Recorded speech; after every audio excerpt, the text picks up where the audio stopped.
இந்த குட்டி பொண்ணுக்கு உடம்பு சரியில்லை. இதனால இவ அப்பா இந்த பொண்ணை ஹாஸ்பிட்டலுக்கு கூட்டிட்டு வந்திருக்காரு. அங்க இந்த பொண்ணு ஒரு ஜெயில் கைதியை பாக்குறா. இவர் பேரு எட்கர். எனக்கு குணப்படுத்த முடியாத ஒரு நோய் இருக்கு, அதான் இங்க வந்திருக்கேன். நீங்க ஏன் இங்க இருக்கீங்க, உங்களுக்கு என்ன ப்ராப்ளம்னு இந்த பொண்ணு எட்கரை பார்த்து கேட்கும்போது, எனக்கு கிட்னில ப்ராப்ளம் இருக்கு, வேற கிட்னி வைக்கணும், இல்லைன்னா நான் இறந்துடுவேன்னு எட்கர் சொல்றாரு. உடனே இந்த பொண்ணு இவ அப்பா கிட்ட, அப்பா எனக்கும் கிட்னி இருக்கான்னு கேட்கறா. அதுக்கு இவ அப்பாவும் உனக்கு 2 கிட்னி இருக்குமான்னு சொல்றாரு. அப்ப ஒரு கிட்னியை நான் இவருக்கு கொடுக்கட்டான்னு இந்த பொண்ணு கேட்கும்போது அங்கிருந்து இவ அப்பா இந்த பொண்ணை கூட்டிட்டு போயிடுறாரு. அதுக்கப்புறம் நைட்டு எல்லாரும் தூங்குனதுக்கு அப்புறம் யாருக்கும் தெரியாம இந்த பொண்ணு எட்கரோட ரூமுக்கு போறா. நல்லா ஃப்ரெண்ட்லியா பேசுறா. 2 பேரும் நல்லா ஃப்ரெண்ட்ஸ் ஆயிடுறாங்க.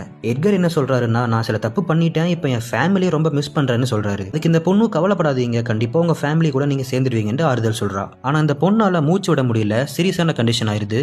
எதிர்பாரா விதமா இந்த பொண்ணு இறந்து போயிடுறா. ஆனா சாவறதுக்கு முன்னாடி ஒரு பேப்பர்ல நான் இறந்ததுக்கு அப்புறம் என் கிட்னியை என்னோட ஃப்ரெண்ட் எட்கருக்கு கொடுங்கன்னு எழுதி வச்சிருக்கா. அதே மாதிரி எட்கருக்கு நல்லபடியா ஆபரேஷன் முடியுது.